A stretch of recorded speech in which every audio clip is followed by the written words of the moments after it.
Bien sûr.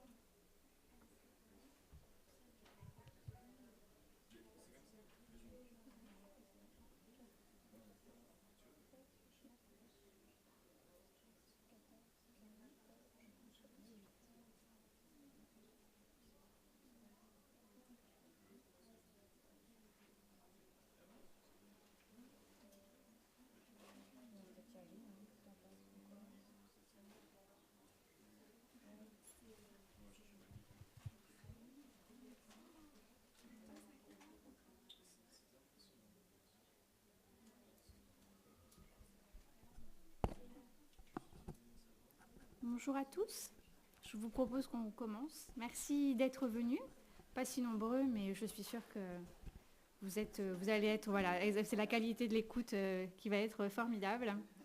Donc, je vais nous présenter rapidement. Donc, Kerstin Mans, qui est là aujourd'hui, qui est la chef de l'unité patrimoine mondial de la commission allemande pour l'UNESCO, qui pourra éventuellement vous expliquer après ce que c'est si vous avez des questions, et qui a travaillé pendant très longtemps au Centre du patrimoine mondial, donc qui connaît tout sur le bout des doigts. Et moi-même, donc Chloé Campo, je travaille pour une association qui s'appelle l'Association des biens français du patrimoine mondial, dont j'aurai l'occasion de vous parler en détail un tout petit peu plus tard dans le cours de notre présentation. Donc on va vous faire une présentation à deux voix, j'allais dire de façon assez informelle. Et comme on est vraiment peu nombreux aujourd'hui, ce que je vous propose, c'est éventuellement de nous interrompre si toutefois vous aviez des questions, s'il y a des choses qui vous semblaient un peu obscures, et il peut y en avoir hein, pour le patrimoine mondial. Donc vraiment n'hésitez pas, on est en petit comité, donc que ça ait au moins des avantages. Donc je vais donner la parole à Kerstin qui va commencer, mais je reste à côté et je la reprendrai si elle dit des bêtises. Très bien. Donc reste là tout de suite. Oui, Donc merci et oui, merci aussi de ma part d'être venue et merci pour l'invitation à Chloé. Comme on est l'année européenne du patrimoine culturel, cette année on s'est dit pas seulement ça, mais ça c'était une des bonnes raisons pour faire une présentation ensemble et merci beaucoup pour l'invitation. Donc moi, comme Chloé a déjà dit, je travaille pour la commission allemande pour l'UNESCO, l'UNESCO qui est basée ici avec son siège principal, a demandé à tous ses États membres de mettre en place une commission nationale. Donc là, il y a aussi une commission française pour l'UNESCO et moi, je suis maintenant à Berlin, basée à Berlin avec notre petite unité patrimoine mondial où on s'occupe pas seulement du patrimoine mondial en Allemagne, mais surtout aussi de la mise en réseau, mais on va en parler après. Donc pour donner déjà une petite idée de ce qui est le patrimoine mondial, donc vous avez certainement déjà vu peut-être la carte ou seulement entendu parler du patrimoine mondial. Il y en a maintenant énormément de sites, plus de 1000 sites ou biens inscrits sur la liste dans tout le monde, dans 167 pays cette année. Et chaque année, la liste s'accroît petit à petit. L'idée ou la base de toute cette idée du patrimoine mondial et de tous ces biens inscrits, c'est la Convention du patrimoine mondial qui, et cette convention reprend le patrimoine culturel et naturel, mais où c'est parti. C'est parti basé sur une idée, une initiative qui était vraiment à l'international, qui a rassembler la communauté internationale autour d'un projet énorme. C'était le sauvetage des temples d'Abu Simbel qui étaient menacés d'être sous l'eau au moment où le barrage d'Assouan a été construit en Égypte. Et donc l'idée de bouger ces énormes temples, de les sauver des eaux, a rassemblé toute la communauté internationale autour d'un projet du patrimoine culturel et qui s'est du coup rendu compte qu'il y a du patrimoine qui nous rassemble tous dans tout le monde et pas seulement, qui n'est pas national, qui n'est pas régional, mais qui a vraiment une envergure à rassembler vraiment au niveau international. Donc l'UNESCO était donc la maison où cette convention a pu voir le jour. C'est la convention qui s'appelle, la version courte, c'est la convention du patrimoine mondial. C'est plus long, mais en tout cas, il s'agit d'un patrimoine aussi bien culturel que naturel. Et la convention est toujours la seule à rejoindre ces deux côtés de la nature et de la culture en même temps. Et elle a été adoptée par la conférence de l'UNESCO en 72. Et c'était au moment où plein d'initiatives voyaient le jour, ou venaient ensemble pour que la conférence générale de l'UNESCO a aussi pu avoir ce texte, un texte qui a trouvé l'accord de tout le monde. Donc, mais du coup, les États parties, les États membres ont ratifié au cours et du coup, la convention est entrée en vigueur un petit peu plus tard, donc ça prend toujours un petit peu de temps de se mettre en route parce que c'est finalement tous les États membres, la France, l'Allemagne et autres, qui doivent ratifier, qui doivent adhérer, disons, à la convention ou qui décident d'adhérer. Donc, ce n'est pas obligé, pas du tout. Mais il y a vraiment, pour cette convention-là, du patrimoine mondial, presque tous les pays qui sont membres de l'UNESCO, c'est-à-dire 193 États membres qui ont ratifié la convention. Donc, c'est vraiment presque universel aussi dans ce sens-là. Peut-être tu... Non, mais bon. tu as dit, effectivement, il y avait combien de pays nécessaires minimum pour l'entrée en vigueur de la convention ? Je pense à l'époque c'était 20, une vingtaine en tout cas. Donc c'est le même principe pour toutes les conventions, aussi plus récemment la convention du patrimoine culturel immatériel. Donc ça a pris un petit moment aussi pour se mettre en route. Et tu l'as dit, donc la France et l'Allemagne étaient l'Allemagne, voilà, on était parmi les premières. Donc, et ça on voit aussi au moment où il y avait les premières inscriptions, donc en 78. Donc, et cette idée de patrimoine mondial, aussi bien culturel et naturel, était, et on va en parler un peu plus tard en détail, est très bien définie par des critères, des différents critères, et ce qui fait qu'il y a différentes typologies de sites inscrits. Et parmi ces typologies, on a amplifié, disons, l'idée du patrimoine mondial aussi à des paysages culturels qui ont rejoint la convention après. Et comme on s'est rendu compte au cours des années qu'il y a énormément de sites, des cathédrales, disons, en Europe et beaucoup moins dans d'autres types de patrimoine dans d'autres endroits du monde. On a adopté ce qui s'appelle la stratégie globale pour une liste équilibrée. Et ça c'est maintenant, entre autres, la base aussi pour le travail du Comité du patrimoine mondial qui se retrouve une fois par an et qui regarde, entre autres, les nouvelles nominations de sites, mais aussi l'état de conservation des sites, déjà des biens inscrits et autres. Donc, et ça, il le regarde aussi. Peut-être que toi, tu voudrais ajouter sur la stratégie globale. Oui.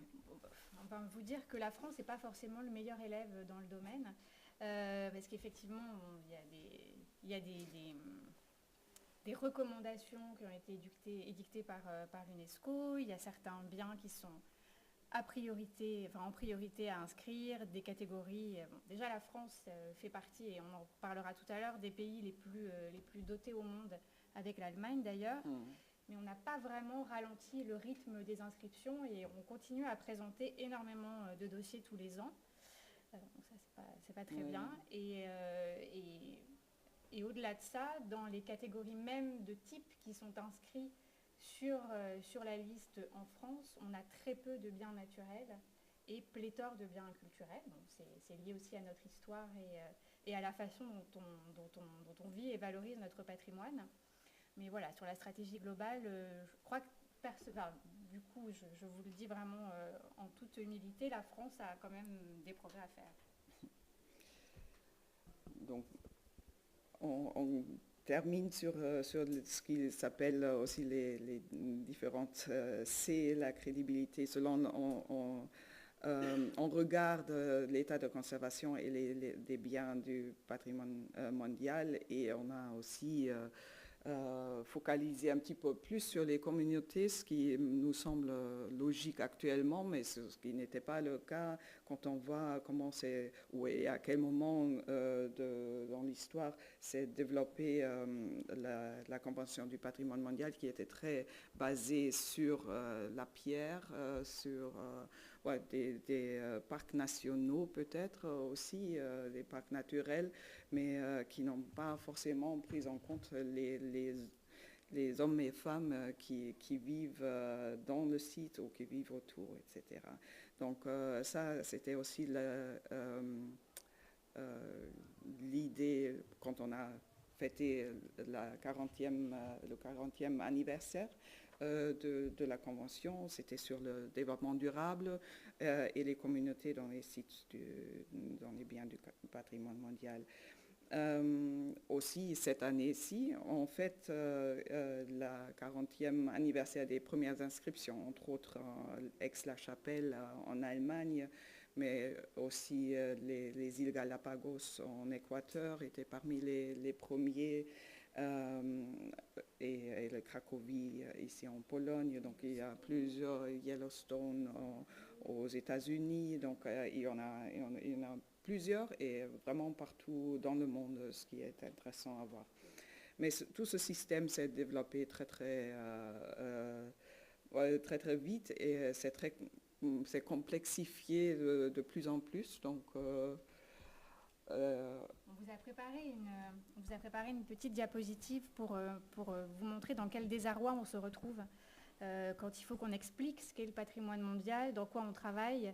Donc vous voyez que là, vous avez un exemple, enfin plusieurs exemples du vocabulaire un peu commun qu'on utilise, qui est des fois difficilement appréhensible par le commun des mortels, mais même pour nous qui travaillons dans le patrimoine mondial depuis plus de 20 ans, c'est des fois difficile à expliquer.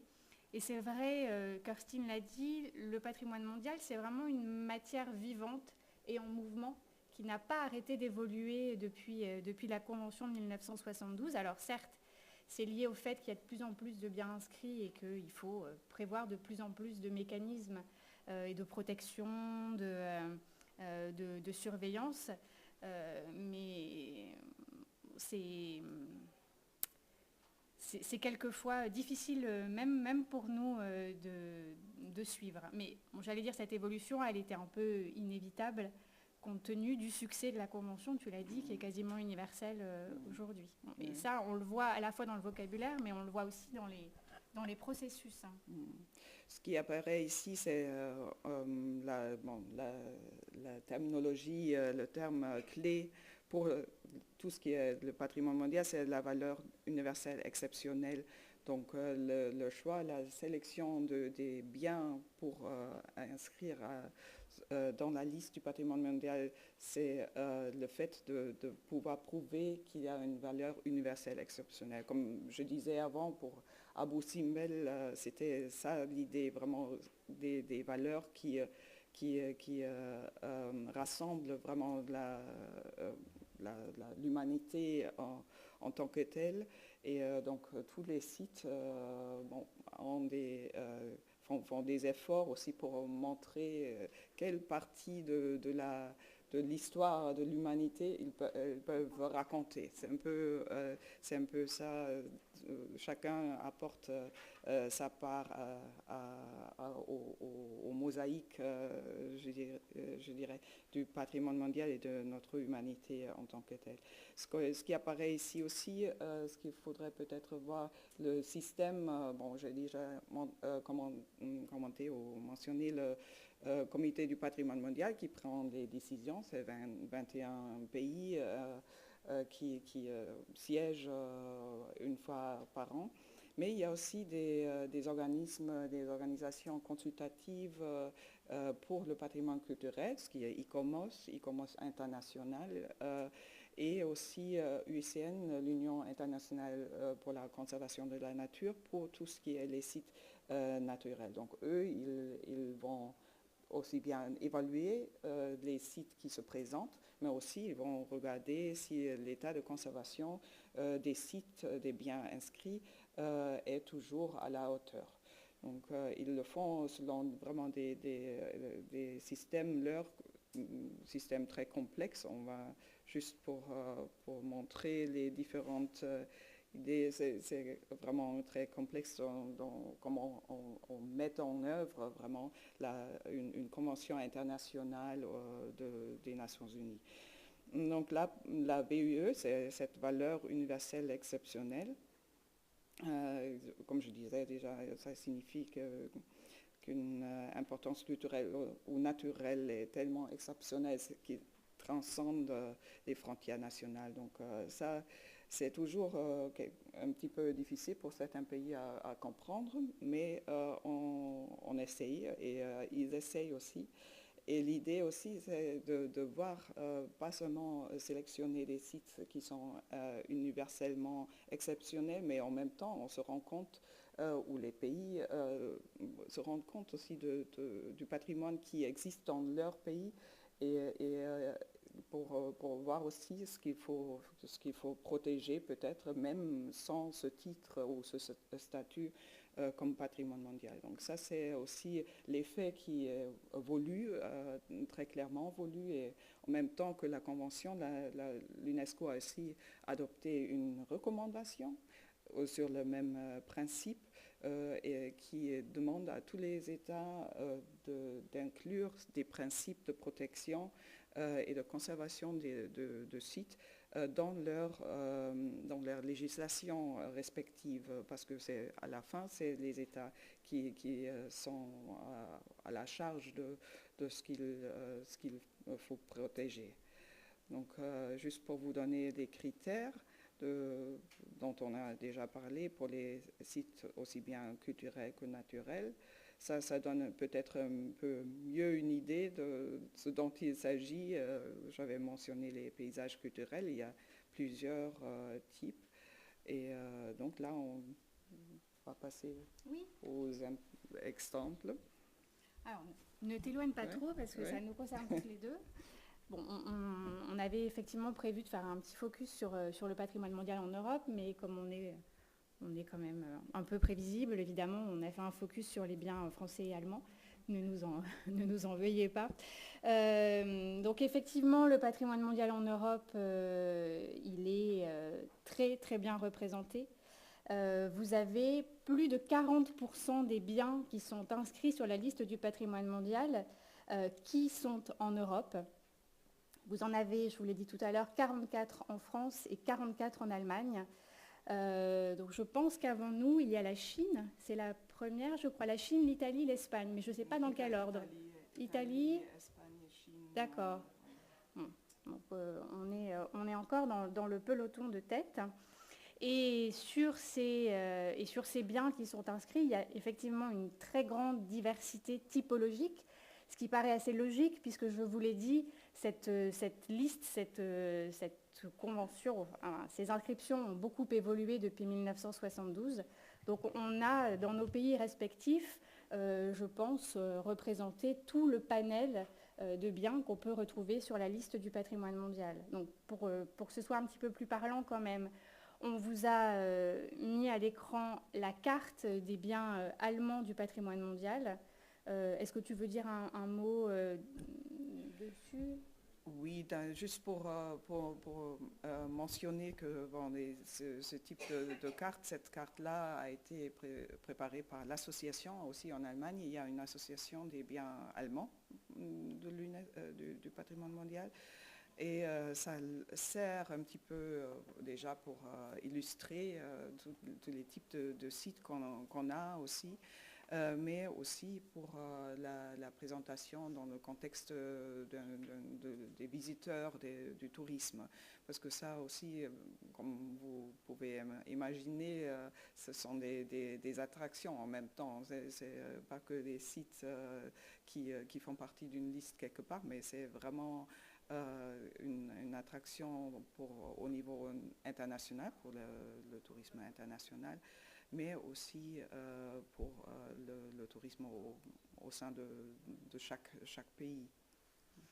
Donc voilà pour un petit aperçu des biens du patrimoine mondial en Allemagne. Et puis, je ne vais pas résister à l'envie de vous mettre la carte des biens français.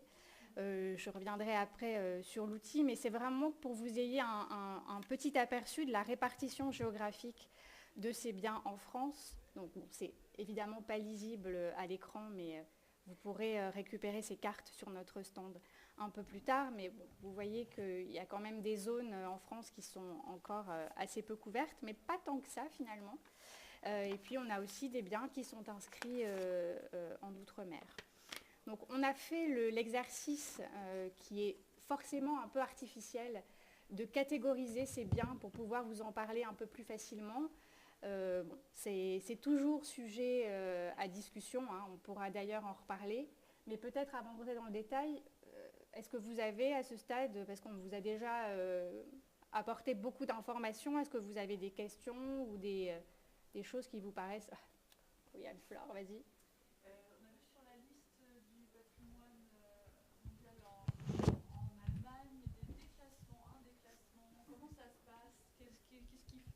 Qu'est-ce qu'il faut faire ou ne pas faire quand il y a un déclassement pour éviter ça? Oui, en Allemagne, on a plein de beaux exemples. Et oui, le déclassement de Dresde, c'est un des deux seuls déclassements qu'il n'a jamais eu dans l'histoire de la convention, de la liste. Donc, en fait, il y a aussi, il faut peut-être ajouter, il y a la liste, comme on a présenté, il y a aussi parmi ces sites des biens inscrits, il y a aussi certains qui sont considérés d'être en danger. Donc pour des projets d'infrastructure, ou pour d'autres raisons, à cause des catastrophes naturelles, etc. Donc à ce moment-là, le comité décide de mettre sur une liste particulière qui est la liste du patrimoine mondial en péril. Et sur cette base-là, ils reçoivent un soutien renforcé d'une certaine manière. Mais bon, il faut voir si, par exemple, s'il s'agit d'un projet d'infrastructure, si l'État continue avec ce projet qui est considéré mettre en péril la valeur universelle exceptionnelle de ce site. Donc c'est très spécifique aussi parce que vraiment l'évaluation du danger est basée sur l'impact que ça peut avoir sur la valeur universelle exceptionnelle d'un site. Et dans le cas de Dresde, il s'agissait c'était inscrit pas comme ville historique, mais comme vallée de l'Elbe. Donc c'était un paysage culturel. Et il y avait un projet de construire un pont au plein milieu de ce paysage qui coupait d'une certaine manière la vallée en deux. Et ceci dit, il y a d'autres ponts déjà, mais c'était un projet récent. Et voilà, l'État disons, en Allemagne, c'est très compliqué parce qu'on est très fédéralisé, alors on est très régional, décentralisé, où se prennent les décisions. Donc, en tout cas, le Land, la région de Saxe, qui était à la fin en charge de prendre, ou pouvait prendre la décision, a continué avec le projet. Et donc, la conséquence était que le comité du patrimoine mondial, à un moment donné, a décidé d'enlever ce statut, de délister d'une certaine manière. Mais c'est un processus très lent. Donc, ça ne se fait pas comme ça, et c'est vraiment clair aussi que c'est le comité du patrimoine mondial qui prend des décisions comme ça. Ce n'est pas un État ou un bien qui dit « Ah non, mais ça m'embête trop, là, je veux retirer mon statut ». C'est pas ça. Donc, au moment d'inscrire ou de présenter un bien comme ça, et au moment où c'est inscrit, c'est aussi une certaine partie de la souveraineté que l'État donne à la communauté internationale, et qui est représentée d'une certaine manière par le comité du patrimoine mondial pour prendre des décisions de ce qu'il faudrait faire pour protéger, ou bien ce qu'il faudrait peut-être laisser tomber comme projet d'infrastructure. Donc il y en a pas mal, surtout des projets d'infrastructure ici en Europe, mais pas seulement, sont vraiment très souvent à la base d'impact sur des sites du patrimoine mondial. Merci. Oui, mais en plus, ça prouve que c'est pas acquis. Enfin, voilà, faut continuer à protéger, continuer à mettre en valeur. Enfin, on peut perdre son inscription sur la liste. Oui, ça c'est vrai. Ça il faut vraiment toujours rappeler, parce que très souvent, au moment où un site est inscrit, tout le monde se relaxe et dit bon, maintenant, ça y est, maintenant les touristes viennent, et même ça aussi, ça peut poser des questions et des problèmes. Donc voilà, oui, c'est vraiment un travail en continu et même renforcé au cours des années, bien sûr, pour maintenir vraiment aussi bien la conservation, l'état de conservation d'un site, mais en même temps aussi de l'ouvrir, de lui rendre une place dans la vie de la communauté, et de le présenter aux visiteurs. Donc il y a énormément de travail qui commence au moment d'être reconnu comme patrimoine mondial, en fait. Alors justement, si pas d'autres questions, j'en avais une seconde.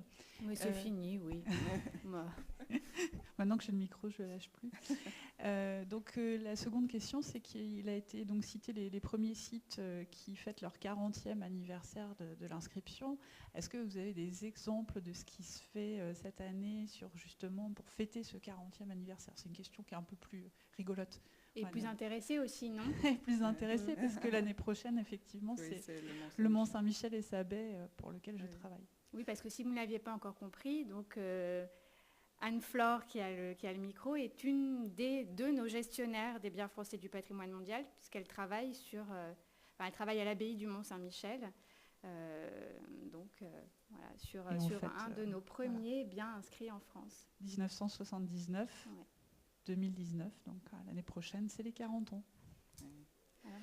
Donc, pour donner un exemple, ce que moi je connais le mieux, c'est à Aix-la-Chapelle, où la cathédrale a fêté au cours de l'année, en fait, plusieurs fois cette inscription sur la liste. Alors, à un moment, était le premier dimanche du mois de juin, où en Allemagne, on fête la journée du patrimoine mondial en Allemagne. Donc là, c'était l'événement principal a eu lieu à Aix-la-Chapelle. Donc c'est toujours aussi bien un événement au niveau politique, mais aussi un événement qui devrait vraiment rendre visible et palpable le patrimoine à tous ceux qui viennent à ce site-là ou qui vivent à côté de la cathédrale, etc. Donc ça, c'était un des moments. Un autre, c'était récemment une semaine au mois de septembre où il y avait toute une série de différentes conférences, des sons et lumières, la nuit. Donc, alors vraiment, il y avait plusieurs événements pour fêter vraiment cette première inscription. Voilà. Ça, c'est un exemple. Et je sais que, par exemple, dans la ville de Quito, en Équateur, qui était aussi inscrit au même moment, ils avaient aussi, pendant toute l'année, des conférences. Et donc, ils ont aussi profité de ce qu'ils faisaient peut-être normalement chaque année, mais pour donner encore cette visibilité au patrimoine mondial en plus. J'en reviens à notre petit panorama. Donc, sur la première catégorie de biens dont on va vous parler, on a les monuments et les ensembles. Donc, au général, ce sont vraiment les biens qui sont le plus connus, enfin, tout du moins en Europe. Si je vous posais là spontanément la question de savoir si vous avez quelques biens français à nous citer, je suis sûre que on en aurait quelques-uns. Et puis, alors à quelques exceptions près, c'est aussi la catégorie des inscriptions les plus anciennes. Donc là, le premier exemple qu'on vous a inclus, c'est la cathédrale d'Aix-la-Chapelle dont Kirstine vient de vous parler. Et puis alors très bizarrement, l'autre bien, voilà, c'est le Mont Saint-Michel et sa baie. Je crois que ça n'est jamais arrivé quand j'ai posé la question de savoir si les gens avaient l'idée de ce qui était inscrit sur la liste qu'on ne nous cite pas le Mont Saint-Michel. Je pense que ça fait vraiment partie des icônes du patrimoine français et c'est un petit peu ce qui s'est passé et qui a présidé aux premières inscriptions sur cette liste. Hein. Chaque pays a inscrit ces éléments de patrimoine les plus emblématiques. Donc on a eu le Mont Saint-Michel et sa baie, on a eu la cathédrale de Chartres, on a eu évidemment le palais et le parc de Versailles. La basilique et la colline de Vézelay qui sont un petit peu moins connues. Donc la basilique de Vézelay, voilà, c'est un chef-d'œuvre de l'art bourguignon du XIe siècle. Vous avez aussi l'abbaye cistercienne de Fontenay qui a été inscrite dans le deuxième vague d'inscriptions françaises. Donc là, on est vraiment sur une illustration parfaite de l'idéal d'autosuffisance des cisterciens.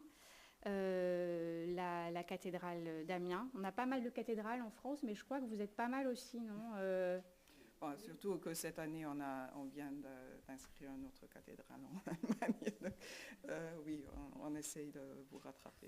Ah, oui. J'étais sur le point de dire, quand on a démarré cette catégorie, qu'aujourd'hui, on n'avait plus d'inscription de monuments et d'ensembles isolés, mais en fait, on en a encore. Si, on a. Il y en a moins quand même, c'est plus rare. On est quand même aujourd'hui sur des objets patrimoniaux qui sont un peu plus complexes, qui ont... Pas forcément, ça dépend de la région. Alors, en Europe, je dirais qu'il y a la catégorie de monuments religieux chrétiens, c'est considéré comme plutôt bien représenté. Tandis que dans d'autres régions du monde, c'est tout à fait possible. Donc une autre inscription, bien sûr que vous connaissez, le théâtre roman et ses abords d'Orange, le palais et le parc de Fontainebleau.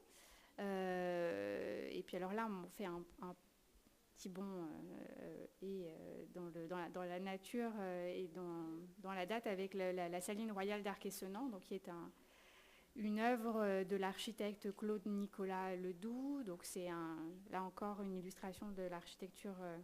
cette fois-ci de l'architecture utopique qui a été achevée au XVIIIe siècle.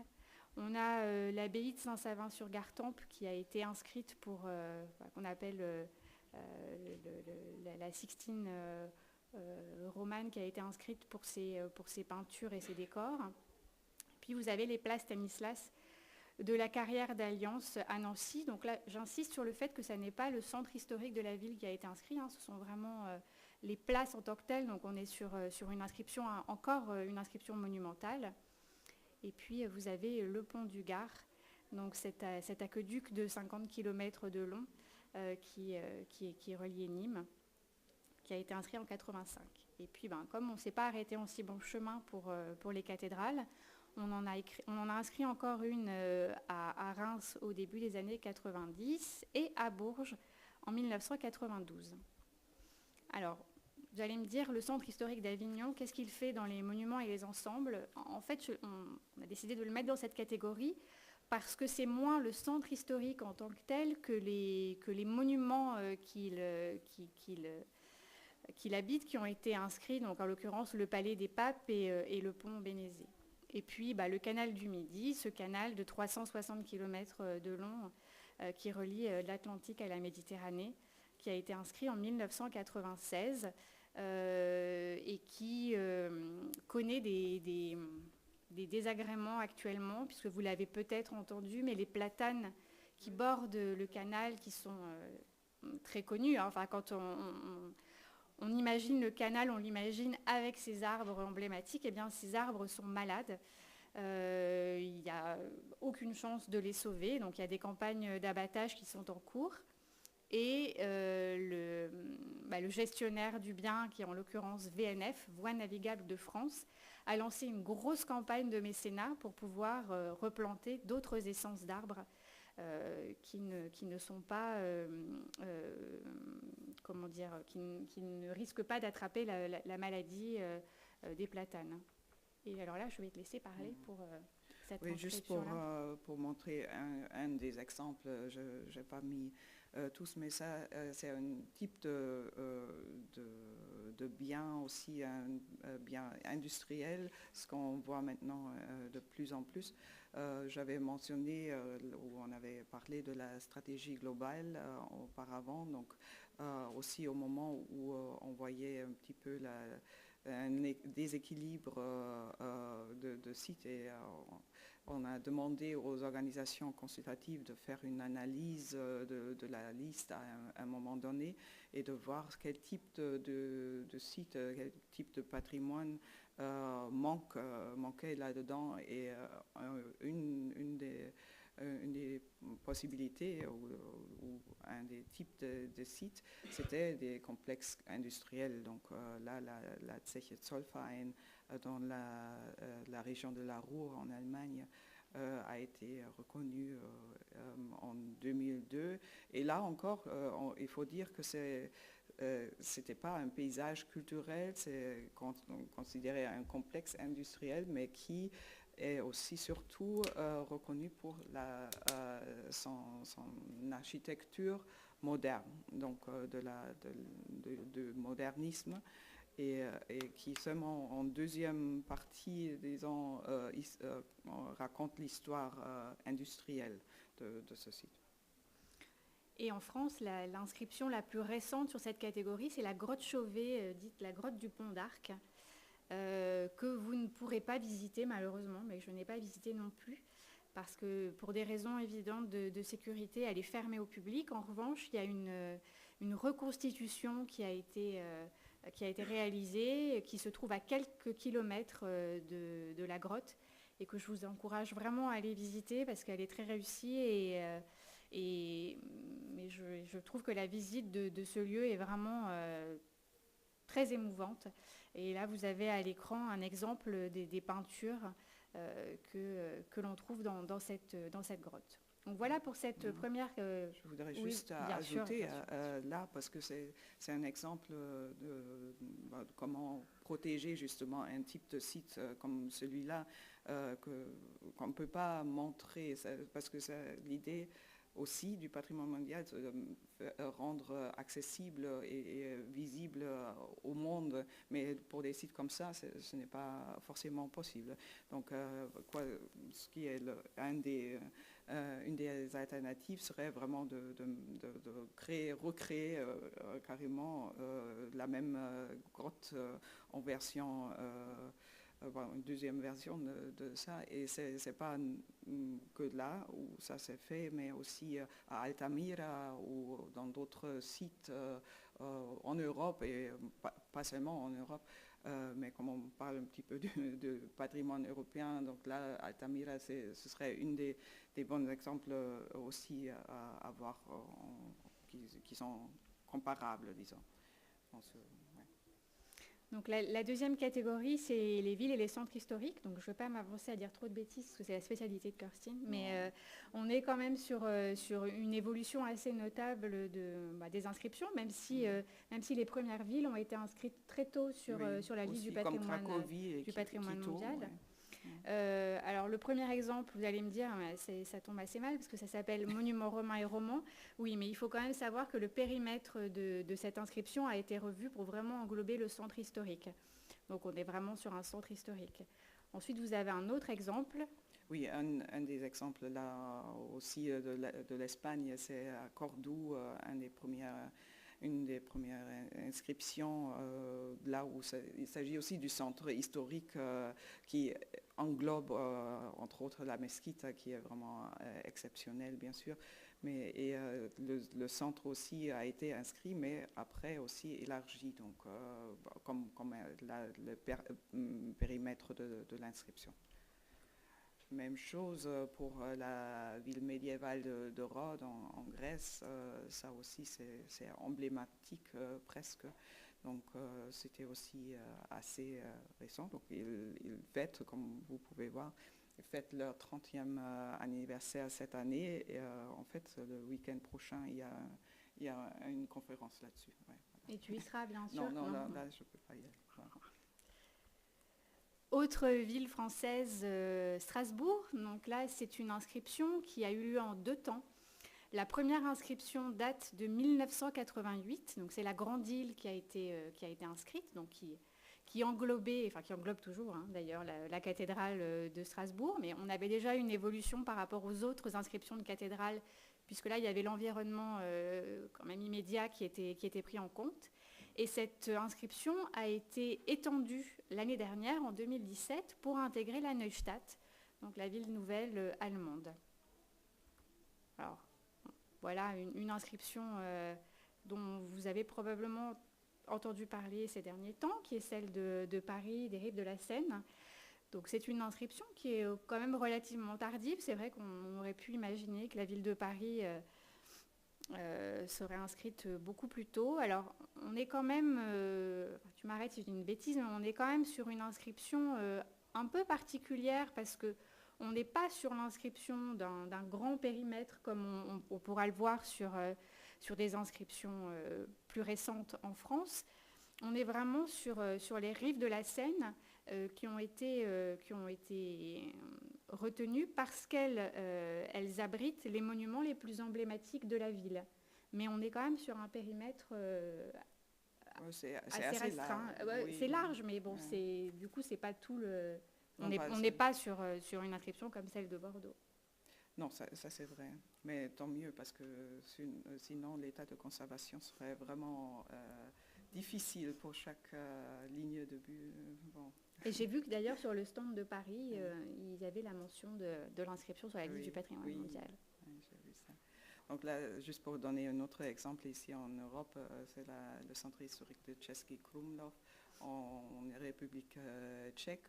Donc là aussi, c'est une petite joyau, mais énormément demandé par des touristes, par des groupes de touristes, et qui maintenant luttent un petit peu avec leur propre plan de gestion pour les visiteurs. C'est pas gagné. Non. Même chose là aussi, une autre ville qui est en train de fêter ses 25 ans sur la liste, la ville de Bamberg en Bavière, ou plutôt plus concrètement en Franconie. Donc ça aussi, c'est un périmètre assez large qui a une partie intéressante qui est ce qui s'appelle la ville des jardiniers. Donc il y a vraiment l'agriculture urbaine, ce qu'on reconnaîtrait aujourd'hui comme agriculture urbaine. C'est vraiment, ça fait encore fait partie du centre historique d'une certaine manière. Ça a pu être maintenu, ça n'a pas été donné à la construction dans les siècles derniers.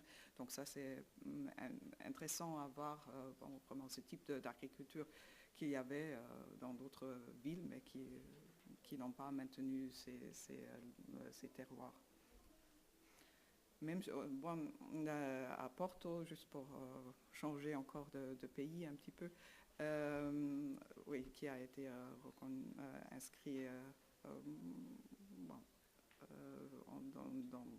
comme vous voyez, en 1996. Bon, il faut dire que le Portugal, par exemple, a ratifié la Convention assez tardivement. Donc, tous les sites qui ont inscrit au Portugal datent à partir de 1995, parce que tout simplement, le pays n'avait pas ratifié la Convention avant. Donc, mais là, ils ont rattrapé avec plein de sites, jolis sites.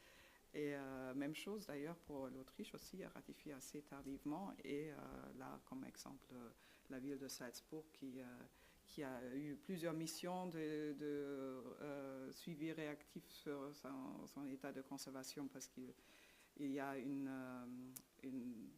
ferveur à construire d'une manière très très contemporaine au plein centre, ce qui n'est pas forcément mauvais, mais vraiment là, il y avait des discussions là-dessus. Donc, si on a le temps après, oui. Parce qu'on a encore plein de choses à dire, tu nous parleras de Vienne. C'est juste pour donner des exemples. Une autre ville française, celle de la ville historique fortifiée de Carcassonne. Donc, juste un mot sur cette inscription qui a connu... qui ne s'est pas faite du premier coup, parce que le premier dossier de nomination qui avait été déposé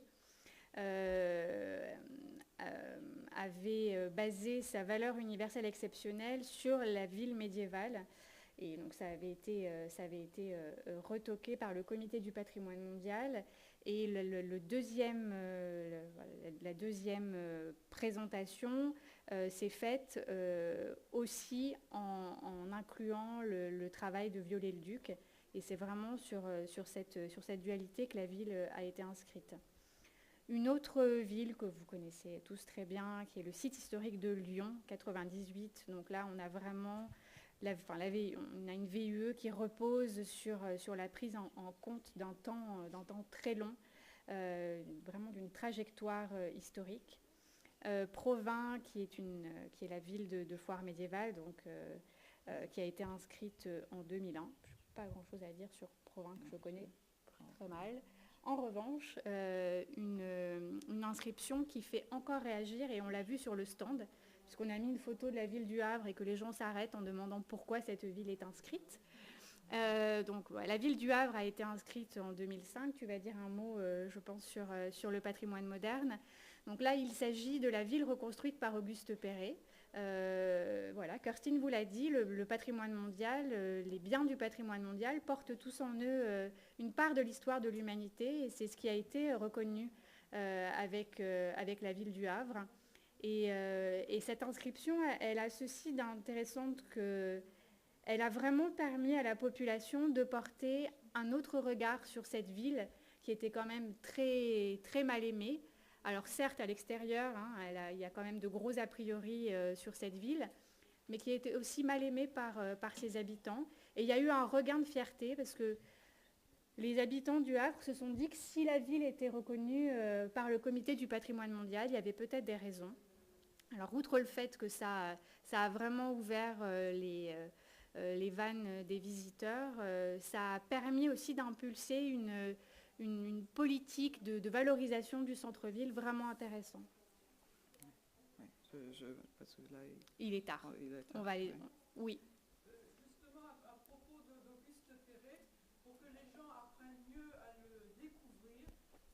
peuvent visiter à Boulogne-Billancourt tout son patrimoine, son histoire d'architecture. On visite, il y a des monuments qui ont été édifiés spécialement, puis il a un musée aussi. Hein, il a une rue, un musée. Donc, si les gens veulent découvrir Auguste Perret, ben, ils n'ont qu'à venir à Boulogne-Billancourt. Très bien, merci pour cette information. Donc très très rapidement, les dernières villes, donc Bordeaux, qui est le plus grand centre urbain inscrit en France, et plus récemment, la cité épiscopale d'Albi, donc, qui a été inscrite en 2010. Donc ça n'est pas que la cathédrale, hein, on est vraiment sur la cité épiscopale. Donc troisième catégorie, celle des paysages culturels et des biens étendus. Les paysages culturels, on vous en a parlé, c'est une catégorie nouvelle qui a été créée par le comité du patrimoine, adoptée par le comité, comment tu dis? Non, ça a été ajouté aux orientations de la mise en 1992, donc c'est encore un peu récent. Bon. Alors, les sites préhistoriques de la vallée de la Vézère ne sont pas un paysage culturel, mais c'est un bien étendu, puisque là, on est sur un chapelet de 150 lieux différents, 150 grottes. Oui, même chose pour les parcs et châteaux de Potsdam et Berlin. Donc là, il y a plusieurs parcs qui en font partie sur les deux villes. Donc très étendu, et le premier site inscrit après la chute du mur sur le territoire de l'ex-RDA. Donc un exemple. Un autre exemple pour un paysage culturel assez spectaculaire aussi, des Cinque Terre en Ligurie. Donc vraiment un site aussi viticole, entre autres. Avec les mêmes problèmes qu'en d'autres sites qui sont difficiles en accès, vraiment de maintenir des terrasses d'agriculture. Et puis on a donc en France la juridiction de Saint-Émilion, le Val-de-Loire. Un exemple aussi assez décentral, là du Portugal dans les Açores. Aussi un paysage viticole de l'île de Pico, comme un autre exemple difficile à maintenir sous les nécessités économiques aujourd'hui. Les Causses et les Cévennes et le bassin minier du Nord-Pas-de-Calais. Alors, je suis désolée parce que le temps a passé, on avait encore plein de choses à vous dire, donc je n'ai pas le temps de tout détailler. Mais sachez vraiment que le paysage culturel, c'est l'interaction de l'homme et de la nature. Donc tous ces paysages que vous voyez à l'écran ont été façonnés par des activités agricoles, par l'agropastoralisme pour les Causses et les Cévennes. Bon, Pico, Karstine vous l'a dit, c'était la pisciculture, pardon. Sur le bassin minier du Nord-Pas-de-Calais, là encore, une inscription qui aurait été impensable pour beaucoup de personnes il y a quelques années et qui est une magnifique inscription. Donc là, vous avez le paysage qui est façonné par l'industrie charbonnière. Et on a aussi d'autres paysages viticoles en France avec la Champagne et les climats de Bourgogne. Donc le climat de Bourgogne étant le nom qu'on donne au terroir, en fait, aux parcelles de vignes. Et le dernier paysage culturel qui a été inscrit en France, c'est celui de Tapu Tapu Atea, en Polynésie française, donc, qui est un paysage culturel marin, avec une très très forte dimension... j'en perds mes mots, je suis désolée...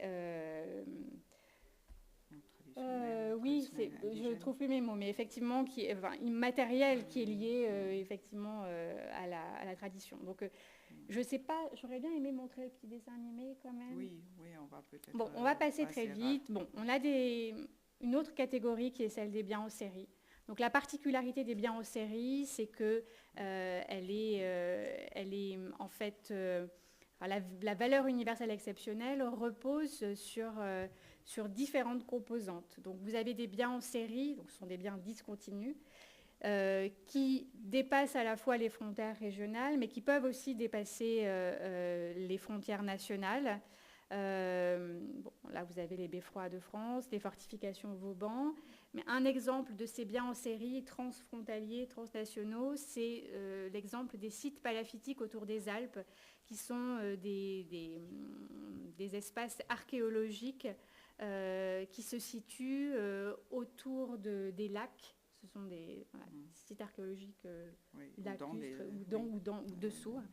Et là, on a donc des biens communs et en Allemagne et en France, et idem pour l'œuvre architecturale de Le Corbusier. Donc là, si je ne m'abuse, je crois que le bien est à cheval sur 7 pays différents de par le monde. Donc les biens naturels, comme je vous le disais, en France, on a été très mauvais, on en a très très peu. On a la Corse, on a les lagons de Nouvelle-Calédonie, on a la Réunion. Alors, avant la Réunion. Oui, on a ajouté la mer des Wadden, qui est la mer du Nord, disons, en Allemagne, mais pas seulement en Allemagne. C'est un site transfrontalier avec les Pays-Bas et le Danemark. Donc, c'est vraiment trinational dans ce cas-là. Donc, la Réunion, et puis alors, une dernière inscription arrachée de haute lutte, qui est celle du haut lieu tectonique, chaîne des puits Faille de Liman, qui a été inscrit cette année, après 11 années de préparation, 3 présentations devant le comité du patrimoine mondial. Donc voilà, c'est une bonne illustration de ce que peut être le parcours d'une inscription au patrimoine mondial. Dernière catégorie, celle des biens mixtes. Donc, ce sont des biens qui sont inscrits à la fois sur des critères culturels et des critères naturels. On a un seul exemple en France, qui est celui des Pyrénées-Montperdu. Et tu m'as dit qu'il n'y en avait pas en Allemagne. Il n'y en a pas en Allemagne. Bon, il n'y en a pas énormément de toute manière. Sur toute la liste des plus de 1000 sites, il y a une vingtaine de sites mixtes. Et là, vous l'avez ici en France, mais c'est en même temps aussi transfrontalier avec l'Espagne. Absolument. Donc, on avait prévu maintenant de vous parler de la mise en réseau des biens européens du patrimoine mondial. L'heure a filé, on n'a pas le temps. On voudrait quand même vous dire que vous avez vu que ces biens sont très nombreux et qu'il y a aujourd'hui un mouvement commun en Europe, qui est la création de réseaux de gestionnaires des biens du patrimoine mondial. Donc, cette association, elle existe en Allemagne, Kerstin vous en a parlé, elle existe en France, puisque j'ai la chance d'y travailler. Il y en a en Italie, il y en a en Espagne, au Portugal, au Royaume-Uni, en Suède, voilà. Pays-Bas. Et l'idée de ces associations, c'est vraiment de faire en sorte que ces biens du patrimoine mondial soient gérés le mieux possible et valorisés aussi. Donc on est en train de développer évidemment des programmes de travail communs, parce qu'on est sur une convention internationale, donc il faut vraiment qu'on travaille au-delà de nos frontières. Et je pense qu'on va terminer sur le visionnage d'un dessin animé que mon association a réalisé, qui va vous résumer de façon limpide, j'en suis certaine, tout ce qui vous a été présenté ce matin. Et de toute façon, on reste à votre disposition si vous avez des questions. N'hésitez pas à venir sur notre stand. Vous pourrez y trouver la carte des biens français du patrimoine mondial. Mais je vous invite vraiment à regarder cette petite vidéo. Ah, zut. Chez nous, les paysages ne sont pas faits de granit rose, de mers limpides ou de sommets aux neiges éternelles. Chez nous, l'homme a creusé, a extrait, a construit des montagnes. Et l'idée même que l'histoire des mineurs vaut celle des rois change tout. Le patrimoine mondial n'est pas qu'un simple label touristique qui attire 1 milliard de visiteurs par an. Cette notion est aujourd'hui bien plus complexe qu'hier et sans doute bien moins que demain. L'histoire commence avec la Convention de 1972, qui défend l'idée d'une reconnaissance de biens naturels et culturels ayant une valeur universelle exceptionnelle. Dès la fin des années 70 en France, des lieux à la notoriété incontestable comme le château de Versailles ou l'abbaye de Fontenay sont inscrits sur la liste du patrimoine mondial. Pour inscrire leurs biens, les États déposent alors des dossiers de candidature aussi épais qu'une galette du Mont-Saint-Michel. Les inscriptions s'enchaînent, et dans les années 90, 410 lieux sont déjà inscrits dans le monde. Le comité du patrimoine mondial constate un grand déséquilibre entre les types de biens et les zones géographiques représentées. Une stratégie globale est alors adoptée pour y remédier et faire évoluer la notion de patrimoine mondial. En France comme ailleurs, de nouveaux types de biens rejoignent la prestigieuse liste, comme des centres urbains, des paysages culturels ou des biens en série. On s'intéresse désormais à l'interaction de l'homme et de la nature, ainsi qu'au patrimoine moderne. Mais, vous l'imaginez, tout ceci n'est pas sans conséquence sur les processus d'inscription et les enjeux de gestion. Les acteurs locaux œuvrent désormais aux côtés de l'État pour faire inscrire leurs biens. De plus en plus nombreux, ces porteurs de projets doivent redoubler d'efforts pour justifier leur place au sein du patrimoine mondial et répondre aux exigences renouvelées de l'UNESCO. Les dossiers de candidature deviennent de plus en plus imposants et peuvent mettre jusqu'à 10 ans pour se monter. Et encore, la proposition d'inscription n'est que le premier pas d'un très long voyage. Les menaces qui pèsent sur les nouveaux biens sont de plus en plus nombreuses et complexes à contenir. Alors forcément, certains aspirants au patrimoine mondial peuvent se sentir déboussolés devant l'ampleur de la tâche. C'est pour toutes ces raisons que des initiatives comme l'Association des biens français du patrimoine mondial voient le jour. Les membres de l'association soutiennent ensemble la réflexion et la mise en place de nouveaux modes de gestion et de valorisation. Ils expérimentent de nouvelles façons de travailler et de vivre ensemble au niveau local, national et international. Il est de notre devoir de tout mettre en œuvre pour que ces biens, qui appartiennent à l'humanité tout entière, soient préservés des multiples menaces qui pèsent sur eux. En les protégeant, c'est notre avenir que nous protégeons. En défendant les valeurs qu'ils portent, c'est la paix que nous défendons.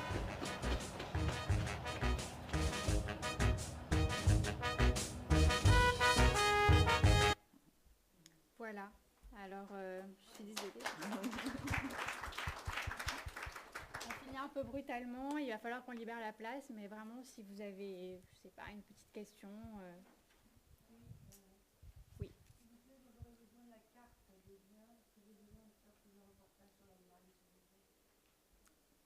Je ne l'ai pas ici, mais je veux bien prendre votre carte. Bonjour, vous avez évoqué que l'association mettait en œuvre des axes de travail. Je voulais savoir quels étaient les plus récents qui ont été justement transmis à tous les gestionnaires de biens par rapport aux difficultés que vous avez pu rencontrer aussi pour la coordination des acteurs. Voilà ce qui a été mis en œuvre du coup, cette année ou l'année dernière. Alors, on a un programme de travail qui est assez chargé, en fait, qui concerne toutes les thématiques de la gestion d'un bien UNESCO.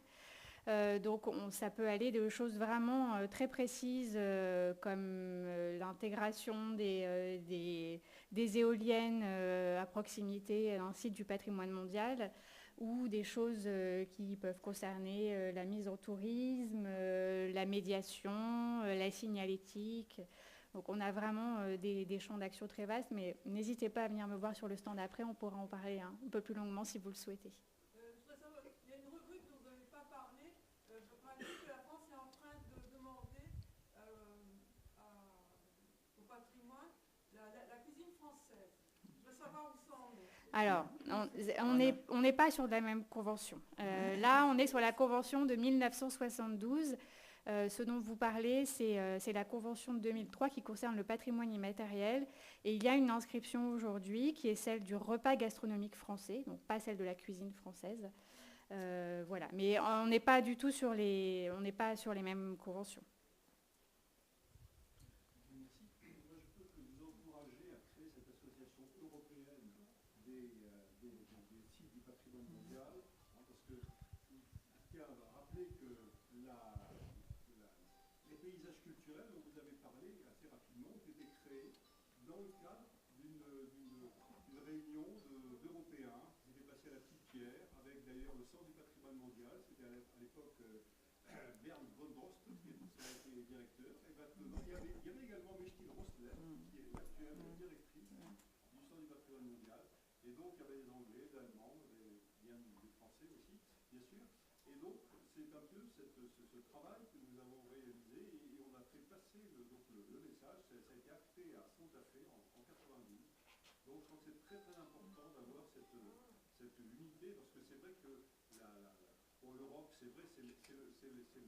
La région la plus représentée en biens du patrimoine mondial, c'est incontestablement. Donc, mais c'est très très bien d'avoir cette initiative. Merci.